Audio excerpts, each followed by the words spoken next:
안녕하세요. 오늘의 데일리 뉴스레터에 오신 것을 환영합니다. 1. 샤오미 인도에서 대형 폭발 사고. 2. 내가 후회할 거라 했지? 3. 사막이 아니라 세계 최대 농업국. 한번 진실을 알아봅시다. 최근 인도 시장에서 중국 기업 샤오미와 인도 정부의 갈등이 첨예해지고 있습니다.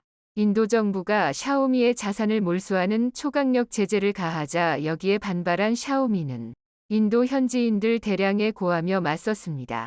그러자 인도 시장 점유율 1위를 차지하고 있던 샤오미는 삼성전자에게 1위 자리를 내주고 말았는데요. 그런데 이런 험악한 분위기 속에서 샤오미가 인도에서 엄청난 사고를 치고 말았습니다. 이번 사고로 인해 샤오미가 인도 시장에서 완전히 철수할 수도 있다는 분석까지 나오고 있는데요. 인도에서 중국 샤오미 스마트폰이 폭발해 어린이가 숨지는 안타까운 사고가 발생한 겁니다. 중국 매체 기즈모 차이나에 따르면 지난 24일 인도 케랄라주 트리스루에서 샤오미 홍미노트 5가 폭발하는 사고가 일어났습니다. 이 사고로 8세 어린이가 부상을 입어 병원으로 옮겨져 치료를 받았으나 상태가 악화해 결국 숨지고 말았습니다. 더욱더 놀라운 사실은 법의학 전문가와 경찰 등의 1차 조사 결과 사고 당시 스마트폰이 충전 중인 상태도 아닌 것으로 밝혀졌습니다. 동영상 시청에 따른 과열이 유력한 원인으로 거론되고 있는데요. 동영상을 볼 때 폭발을 걱정해야 한다면 이는 스마트폰이 아니라 살상 무기로 분류되는 것이 맞습니다. 이 뉴스를 접한 인도 네티즌들의 반응은 터질 게 터졌다는 반응이었습니다. 샤오미 스마트폰 폭발 사고는 이번이 처음이 아니기 때문입니다. 1년 전에도 샤오미 폰은 인도에서 폭발했습니다. 인도 비하르주에 거주하는 살리브 라자가 자신이 사용하던 중국 샤오미의 스마트폰이 폭발해 연기를 내뿜는 영상이 공개돼 커다란 파장이 일었습니다. 영상에는 침대 위에 있는 스마트폰에서 하얀 연기가 피어오르는 모습을 확인할 수 있습니다. 당시 라자는 스마트폰을 침대 위에 올려놓은 채 잠시 차를 마시러 자리를 비웠는데요. 스마트폰은 별도의 조작도 없었고 충전기에 연결된 상태도 아니었는데 폭발한 겁니다. 폭발의 충격으로 인해 침대 매트리스 일부가 불탔고 스마트폰 덮개는 새까맣게 변했습니다.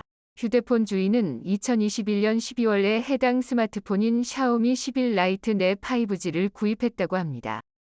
폭발 사고가 나자 샤오미 측에 기기를 보내 항의했지만 이에 대해 샤오미의 답장은 다음과 같았습니다.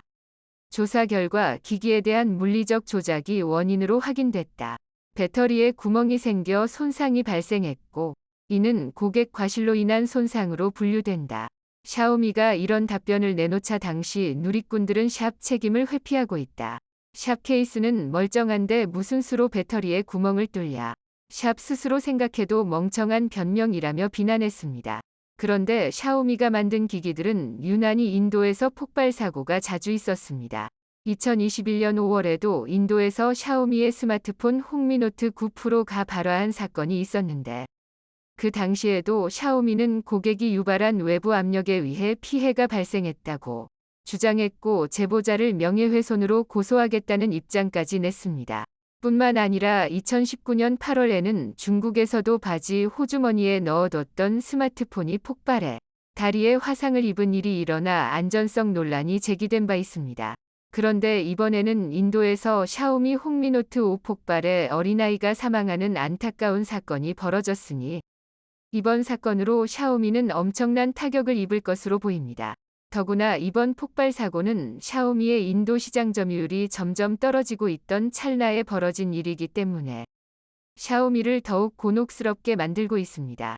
시장조사기관 카운터포인트 리서치에 따르면 샤오미는 지난해 4분기 인도 스마트폰 시장에서 점유율이 18%로 2위를 차지했습니다. 점유율 20%의 삼성전자에게 1위를 내준 것이었습니다. 샤오미에게 돌아가고 싶은 해는 2020년일 겁니다. 당시만 해도 샤오미 스마트폰은 시장 점유율이 11%까지 오르며 세계 1위라고 들떠 있었지만 미국의 제재로 부품 수급에 어려움을 겪으며 지금은 역성장을 이어가고 있습니다. 업계에선 샤오미의 침체는 경기 침체 속 전반적으로 수요가 부진하지만 특히 중저가 제품군의 타격이 컸기 때문으로 분석합니다. 경기 침체가 장기화되면 저렴하거나 아예 값비싼 프리미엄 제품으로 소비가 몰리는 소비 양극화 현상이 심화되기 때문입니다. 소비 여력이 있는 고소득층들의 경우 소비를 지속하기 때문에 프리미엄 제품군은 타격을 거의 받지 않습니다. 다양한 라인업을 보유하면서도 프리미엄 제품에 힘을 싣는 삼성전자와 프리미엄 제품 중심의 전략을 펼치고 있는 애플이 선방하고 있는 점도 이러한 이유에서입니다. 반면 샤오미는 중저가폰이라는 이미지가 너무 강한 게 사실입니다. 사실상 성장 동력이 멈췄다는 이야기인데요. 샤오미는 특히 한국에서는 거의 힘을 못 썼습니다. 이래서 2년 전부터 쿠팡이 없었다면 샤오미는 한국에서 장사를 못했을 것이다 라는 한탄까지 나왔습니다. 당시만 해도 샤오미는 글로벌 IT 제조사로 성장했지만 유독 한국 시장에서만 맥을 못 쳤습니다. 아무리 야심차게 신제품을 내놓아도 한국에서는 존재감이 거의 없었습니다. 심지어 샤오미가 가성비를 앞세워 40만 원대 최저가 5세대 폰 미 10 라이트는 출시했지만 출시하자마자 공짜폰으로 전락하고 말았습니다. 그러다 보니 의존할 곳은 쿠팡뿐이었습니다. 샤오미는 저가형 스마트밴드 미 밴드 5에 이어 초저가 완전 무선 이어폰도 쿠팡을 통해서 판매했을 정도로 판매 부진에 허덕였습니다. 1년간 쿠팡을 통해 전파 인증을 받은 샤오미 제품만 18개나 됐습니다. 국내 샤오미 공식 총판업체가 받은 인증 건수의 2배 이상입니다. 업계 관계자는 한국 시장에서 쿠팡이 사실상 샤오미의 인공호흡기 역할을 하고 있다고 분석했습니다. 중국 중저가폰 업체 가운데 오포 역시 마찬가지입니다. 최근에는 100기면 뭐하냐? 아무리 100겨도 안 팔린다는 소리까지 듣고 있습니다. 삼성전자의 갤럭시 스마트폰 시리즈와 유사한 디자인을 앞세워 유럽 시장 공략에 나섰던 중국 업체 오포는 올 1분기 처참한 성적표를 받아들었습니다. 이러다 후발주자인 구글에 자리를 내줄 수 있다는 전망과 함께 유럽 시장 철수설도 끊이지 않고 있습니다. 시장조사기관 카날리스에 따르면 올 1분기 서유럽 스마트폰 시장에서 중국 스마트폰 업체 오포, OPPO, 위 점유율은 3%로 뚝 떨어졌습니다. 오포는 국내에서 인지도가 낮은 편이지만 화웨이가 미국의 제재로 주춤한 상황에서 그 빈자리를 꿰차며 성장해왔는데요. 하지만 서유럽 시장에서 최근 오포의 추이를 보면 하락세가 가파르다 못해 곤두박질치고 있습니다. 작년 같은 기간에 비해 출하량이 53%나 급감한 겁니다. 특히 올 1분기는 오포가 삼성전자의 갤럭시 Z 플립 4와 똑 닮은 접는폰 파인드 N2 플립을 야심차게 선보이며 의욕적으로 베껴 먹던 시기였기 때문에 더욱 뼈 아플 수밖에 없었습니다. 오포는 위아래로 접는 폰을 지난해 12월 처음으로 선보였고 대대적인 광고를 했습니다. 그런데 오포의 제품은 삼성 갤럭시 Z 플립 4와 갤럭시 Z 폴드와 거의 유사해서 디자인을 베꼈다는 조롱을 많이 받아왔는데 죽자고 겉모습만 베꼈을 뿐 성능까지 베낄 수는 없었습니다. 시장에서는 결국 오포가 유럽 시장에서 완전 철수할 것이란 소문이 퍼졌지만 극구 부인하는 중입니다. 그리고 드디어 지난 26일 갤럭시 언팩 2023에서 공개한 갤럭시 Z 플립 5는 접은 채로 무엇이든 다 되는 폰이었습니다. 대폭 커진 외부 화면으로 화면을 열지 않고도 스앤스를 하거나 메시지에 답장을 할 수 있고 주위에 사람들이 가득한 출퇴근길, 지하철이나 버스에서도 외부 화면으로 유튜브나 넷플릭스 등 동영상 플랫폼 플레이를 편하게 볼 수 있는 크기였습니다. 또한 메인 화면을 펼쳤을 때 나타났던 힌지 쪽 주름도 전작에 비해 많이 개선되었고 잔주름의 개수와 굴곡의 깊이가 줄어들어 동영상 시청이나 작업 등에도 선명했습니다. 삼성이 이렇게 매년 새로운 버전의 폴더블 폰을 출시하는 등 기술력으로 승부할 때 샤오미는 고전을 면치 못하고 있으면서도 삼성의 갤럭시 언팩 2023 행사 당일 자신들의 당일 새 스마트워치 출시를 예고해 3년째 경쟁사 김빼기 작전을 수행했습니다. 하지만 시장의 반응은 차갑기만 합니다. 샤오미가 지난 26일 레드미 워치 3 등 자사 스마트워치 4종의 국내 출시 소식을 알렸는데요. 이날 저녁은 삼성전자가 갤럭시 언팩 2023을 통해 갤럭시 워치 6 시리즈를 공개한 날이었습니다. 샤오미가 다시 한번 찬물 끼얹기 마케팅을 한 것인데요. 샤오미에게 땅 짚고 헤엄치기식으로 팔기 쉬웠던 중국 내수 시장은 최근 글로벌 경기 불황 등에 따른 빙하기를 벗어나지 못하고 있습니다. 그리고 인도 시장에서는 철수 직전까지 내몰렸습니다. 카운터포인트 리서치에 따르면 2023년 1분기 중국의 스마트워치 출하량은 전년 동기 대비 28% 감소하는 등 12분기 만에 최저치를 기록했는데요.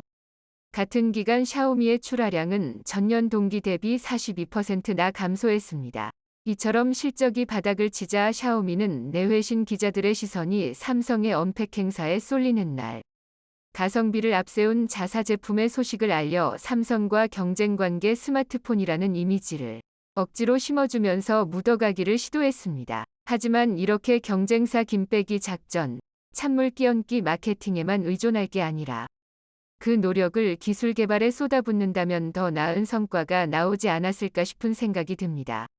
내가 후회할 거라 했지? 이재용 삼성전자 회장이 세계 최고의 삼성 변호인단을 끌고 가 미국을 제소해버리자 바이든이 발칵 뒤집혔습니다. 상상을 초월하는 삼성 변호인단, 초대규모 로펌 하나 수준의 엄청난 규모로 바이든 행정부를 초토화시켜 놓기에도 충분했습니다. 삼성의 변호인단 수는 무려 600명에 육박합니다. 삼성그룹의 법무 담당 임원의 스펙도 화려함 그 자체입니다. 삼성그룹 법무팀의 총책임자는 법무실장인 김상균 삼성전자 사장으로 서울대 법학과를 졸업한 뒤 제23회 사법시험에 합격, 서울중앙지방법원 부장판사를 마지막으로 삼성그룹에 합류했습니다. 김상균 사장 휘하에 안승호, 조준영, 김상우, 지재환, 신명훈 변호사 등이 부사장 대우로 일하고 있는데요. 안승호 부사장은 서울대 섬유공학과를 졸업한 뒤 법무실 IP센터장으로 특허 문제를 전담하고 있으며 법무실 법무팀장인 조준영 부사장은 사시 29회에 합격한 검사 출신입니다. 신명훈 부사장 역시 판사 출신의 정관으로 아이비리그 콜롬비아대 법대 출신이며 해외 법무팀장을 맡고 있는 지재환 부사장은 일리노이주 어바나 삼페인 출신의 해외 변호사로 유명합니다. 삼성의 수석 변호사인 김희은 뉴욕주 변호사는 글로벌 카운셀 어워즈에서 세계 최고의 변호사인 위너로 선정됐습니다. 영국 변호사 솔리시터 자격도 가지고 있는 김 변호사는 2019년 글로벌 컴페티션 리뷰 GCR가 선정한 전 세계 탑 반독점 분야 사내 변호사 리스트에도 오른 적이 있는데 이번에 또 다시 관련 업계에서 최고의 평가를 받게 된 것입니다. 김 변호사는 사내 변호사로서 반도체와 모바일 산업 분야에 풍부한 경험을 쌓을 수 있었던 것이 평가를 받은 것 같다며 앞으로도 더 꾸준히 노력하는 모습을 보여드리고자 한다고 소감을 전했습니다. 이화여대 법대를 졸업한 김 변호사는 뮌헨에 있는 막스 플랑크 IP 법센터 MIPLC 법학석사 LLM에 이어 스탠퍼드 로스쿨 LLM을 졸업하고 뉴욕주 변호사가 되었습니다. 반독점법과 함께 IP법에 풍부한 식견을 갖추고 있으며 삼성에 합류하기 전 제네바에 있는 WIPO와 커빙턴, 브뤼셀 사무소에서도 근무한 화려함의 끝판왕인 스펙을 갖추고 있죠. 이렇게 그냥 변호사 600명도 아니고 세계 최고의 변호사 600명이 삼성 변호인 군단에 합류하다 보니 삼성은 세계 그 어느 로펌보다 더 강력한 변호사 군단을 갖추게 됐습니다. 이뿐만이 아닙니다. 한국에 김앤장이 있다면 미국에는 에이킨 건프가 있습니다. 이킨 건프, 에킨 건프 스트라우스 앰퍼샌드 필드, 미국 워싱턴 DC에 본사를 둔 회사로 1,800여 명의 직원과 900명에 이르는 변호사 인력을 보유한 미국 최강의 로펌입니다. 미국 내 주요 도시는 물론이고 홍콩과 두바이 등 세계 각지 20곳의 사무실을 열고 있고 미국에서 수익성이 가장 높은 유명 로펌 중 하나로 손꼽힙니다. 에이킨 건프는 미 의회에서도 막강한 영향력을 행사하고 있습니다. 워싱턴 로비업계를 지칭하는 소위 K-스트리트의 주요 멤버이기도 합니다. 클린턴과 부시 대선 캠페인을 이끈 인물 상당수를 배출한 회사며 민주당과 공화당 모두와 깊은 끈이 닿아 있습니다. 최근 트럼프에게 러시아 스캔들과 관련해 특검에 응하지 말라고 조언해 구설에 오른 변호사도 바로 이 회사 출신입니다. 당연히 에이킨 건프는 정치인 모금에 적극적입니다. 상당 액수의 정치 자금을 매년 민주당과 공화당에 제공합니다. 미국 한 시민단체가 공개한 자료에 따르면 2016년 이 회사는 양당에 총 252만 달러에 이르는 기부금을 냈습니다. 국내 기업으로서는 유일하게 삼성전자가 오랜 고객입니다. 앞서 언급한 라디오 인터뷰에서 메리리 변호사는 에이킨 건프가 1998년부터 20년 동안 삼성전자 미국 법인 법률자문역을 맡아왔다고 주장한 바 있습니다. 이 회사를 삼성의 미국 내 법무팀 정도로 보면 된다고 설명했습니다. 삼성과 에이킨 건프는 이런 관계입니다. 무엇보다 에이킨 건프가 미국 내 정부와 의회를 상대로 삼성의 이해관계를 대변하는 특별한 로비 창구입니다. 에이킨 건프가 사실상 삼성 대미 로비를 전담한 셈이며 투입되는 액수는 이후 계속 증가해왔습니다. 미국 내 로비 내역을 추적한 책임정치센터에 따르면 2013년에 삼성은 총 122만 달러를 로비에 들입니다. 물론 에이킨 건프를 통해서며 액수는 다음 해에 더욱 늘어납니다. 워싱턴에서 발행되는 매체인 롤콜은 삼성이 2014년 4분의 1 분기에만 에이킨 건프를 통해 무려 100만 달러의 로비 자금을 집행했다고 보도했습니다. 지금은 이보다 훨씬 더 많죠. 단일 기업이 일개 로비 회사에 이 정도 액수를 내놓는 게 흔치 않은 일인지 롤콜은 기사 제목을 삼성 에이킨 건프의 100만 달러 로비를 위해 지불로 뽑았습니다. 에이킨 건프는 바로 이렇게 결정적 대미 로비 창구로 삼성과 오랫동안 깊은 사연을 맺고 있었습니다. 600여 명의 삼성 변호인 군단과 이렇게 미국 최강의 로펌까지 힘을 모으자 기적 같은 일이 일어났습니다. 삼성이 뒤통수를 친 바이든 행정부를 상대로 국제재판에 제소할 수도 있다는 파격적인 소식이 들려오고 있습니다. 삼성뿐만이 아닙니다. 바이든 행정부를 WTO에 한 번에 묶어서 제소할 수 있을 것으로 알려졌는데요. 실제로 바이든 행정부의 한국 기업 뒤통수 치기 전략은 국제통상규범 위반 소지가 있는 만큼 세계무역기구 WTO 제소 및 한미 자유무역협정 FTA 분쟁 해결 절차를 밟는 방안에 대한 검토가 이미 끝난 것으로 전해졌습니다. 외교부 당국자는 20일 기자들과 만나 해당 법은 기본적으로 미국에서 만들어진 차와 수입차에 대해 보조금을 차별적으로 지급하겠다는 것으로 한미 자유무역협정과 세계무역기구 규정 위반에 해당할 수 있다며 이렇게 말했습니다. 놀랍게도 중국 정부도 바이든 제소에 합류한 것으로 전해졌습니다. 중국 정부도 바이든의 정책이 세계무역기구 WTO 규범 위반이라며 제소했습니다. 그와 함께 반도체 등 첨단 산업의 공급망 재편을 위해 미국 정부가 잇따라 쏟아내는 시장 교란 행위에 한중이 공동 대응해야 한다고 호소했습니다. 중국 상무부는 12일 밤 누리집에 올린 자료를 통해 미국이 보호주의적 조처를 남용해 세계무역기구 규칙을 위반했다며 우리의 우려를 해소하고 합법적 이익을 지키기 위해 제소를 결정했다고 밝혔습니다. 이들은 또 미국의 수출 통제는 글로벌 공급망의 안정성을 위협하고 세계 경제에 혼란을 일으키고 있다. 고 주장하며 미국은 제로섬적 사고를 중단하고 잘못을 바로잡아야 한다. 고 요구했습니다. 중국뿐만이 아닙니다. 프랑스 마크롱 대통령도 한국의 반도체 기업뿐 아니라 한국산 전기차를 미국이 차별하고 있다며 바이든을 강하게 비판하고 나섰는데요.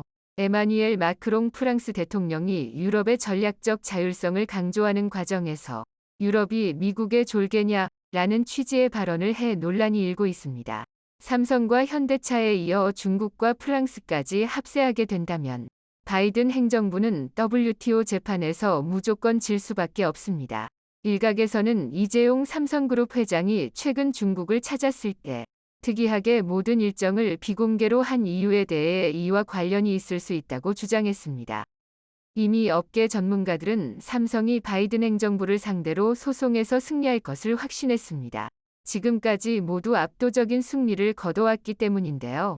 세계에서 가장 강력한 변호사들을 보유한 것으로 알려진 애플마저 삼성에 쩔쩔매고 있고 한국산에 터무니없는 관세를 매겼다가 WTO에서 한국이 미국을 상대로 압승한 적이 한두 번이 아닙니다.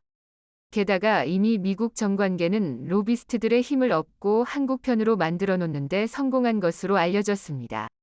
미국 정치자금 정보를 제공하는 비영리단체 오픈시크릿 홈페이지에 따르면 삼성그룹 삼성전지, 삼성반도체, 삼성 SDI 미국 법인은 지난해 미국 로비 자금으로 579만 달러를 사용한 것으로 집계돼 전년도에 372만 달러에서 약 56% 증가했습니다.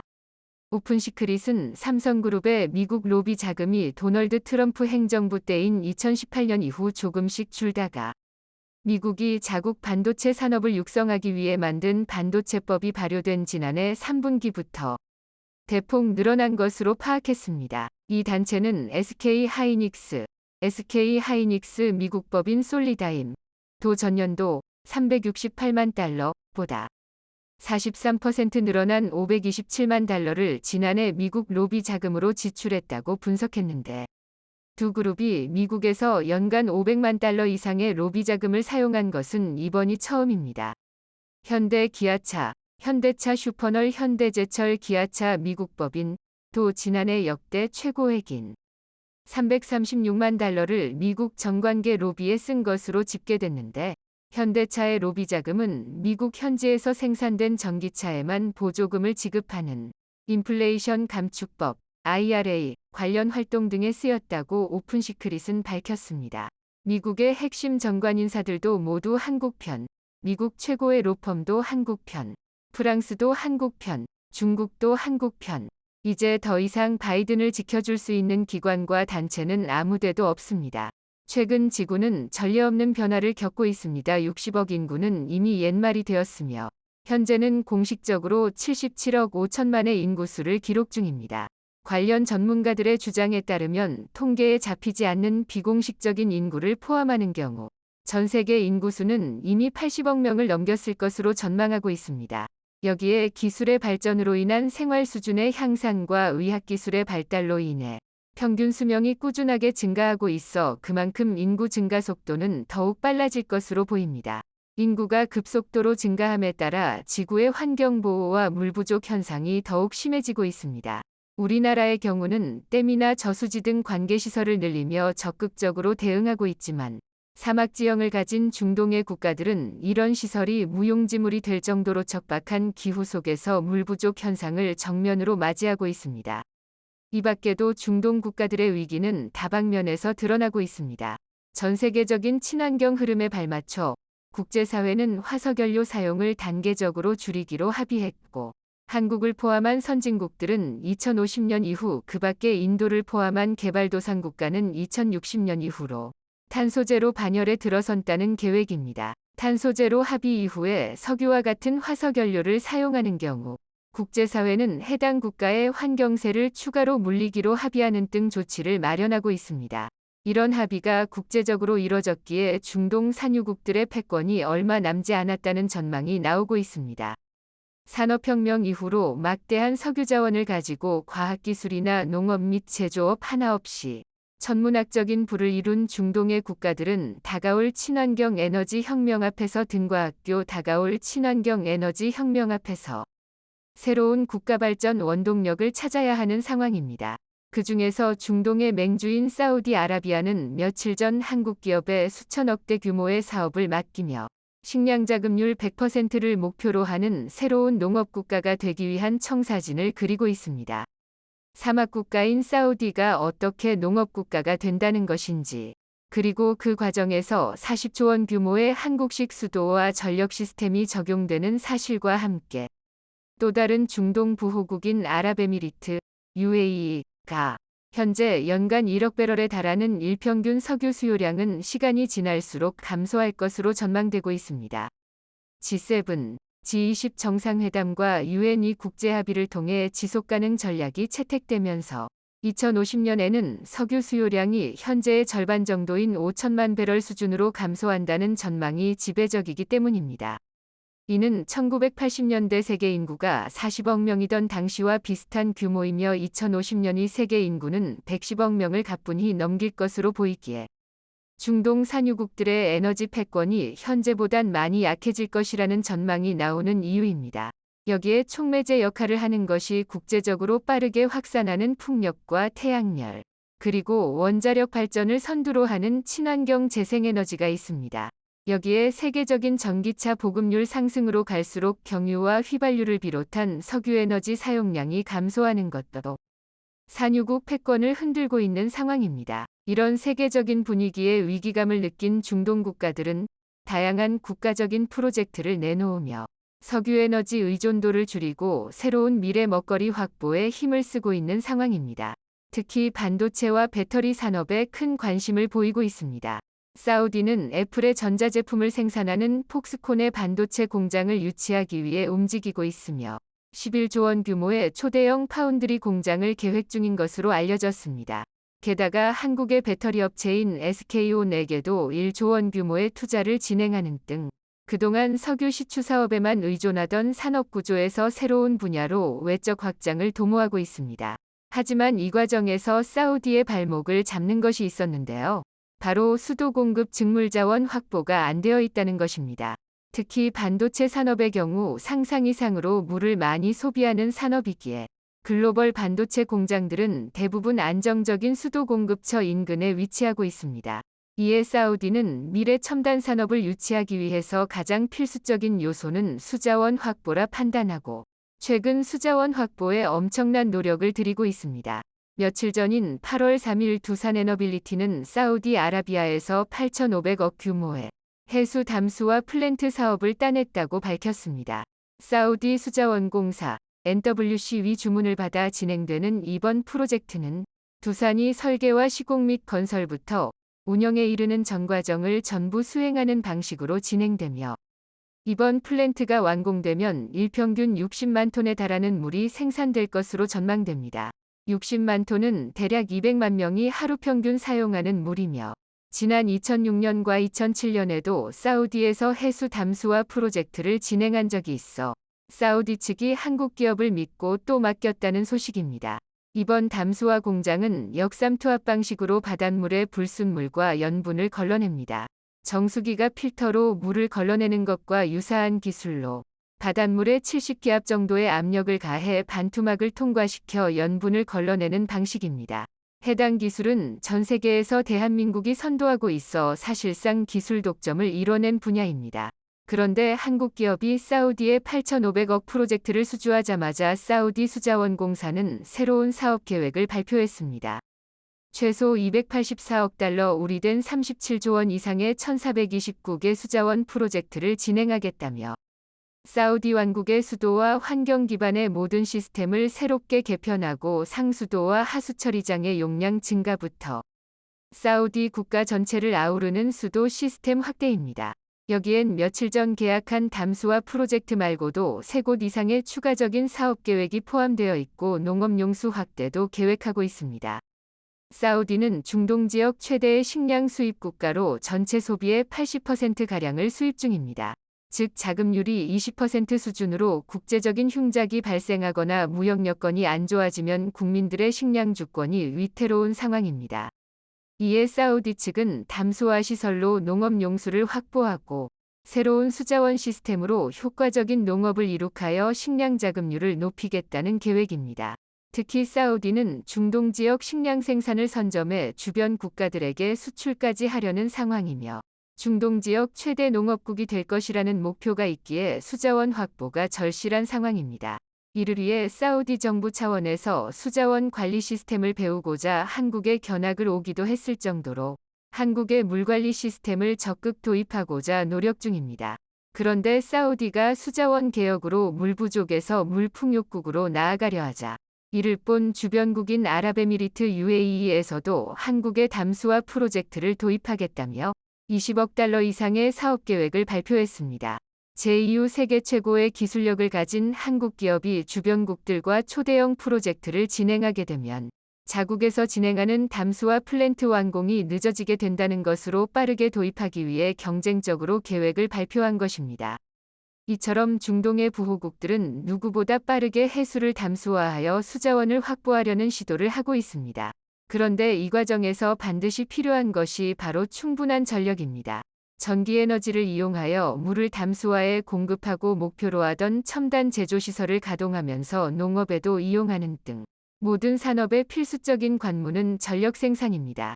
물론 사우디를 비롯한 중동 국가들은 석유가 넘쳐나기 때문에 화력 발전으로 석유를 생산할 수도 있지만 화력 발전은 친환경과 거리가 멀기에 한계점이 명확합니다. 특히 화력 발전을 감축시키지 않으면 국제사회의 페널티를 받기에 글로벌 경쟁력이 하락한다는 단점도 작용하게 됩니다.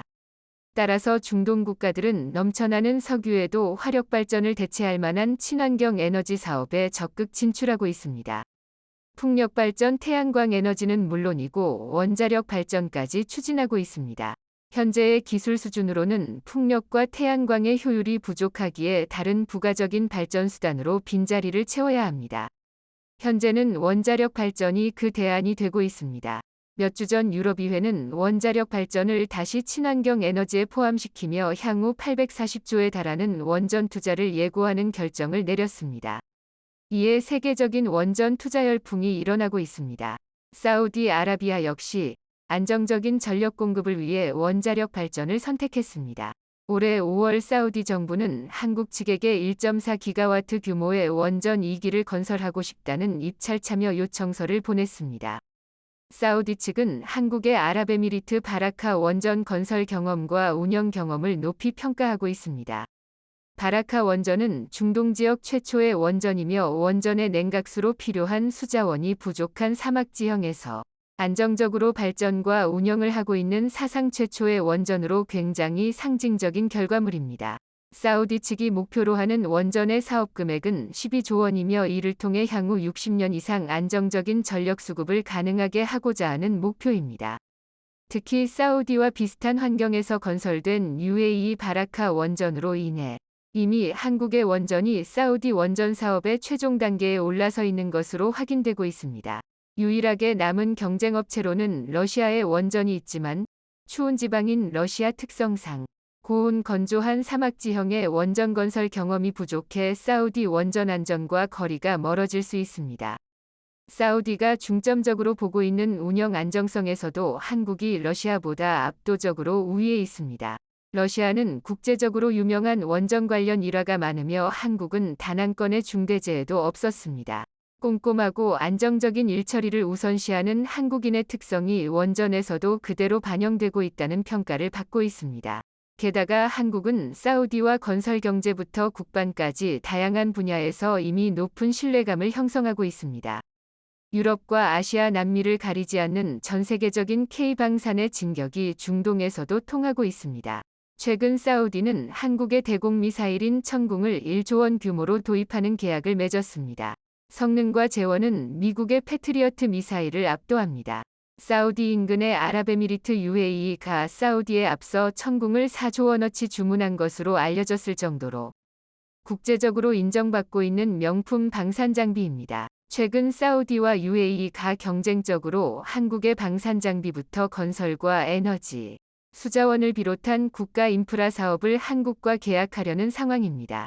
현재 급변하는 세계 경제와 환경 속에서 중동의 사막 국가들이 한국의 시스템을 이식받아 현재 급변하는 세계 경제와 환경 속에서 전통적인 석유와 에너지 사업이 아닌 새로운 산업을 확보한 국가로 재탄생할 수 있을지, 그 중에서도 사우디가 목표로 하는 중동 지역 최대 농업국이 될 수 있을지 여부가 궁금해지는 상황입니다. 이번 소식에 시청자 여러분들은 어떻게 생각하시나요?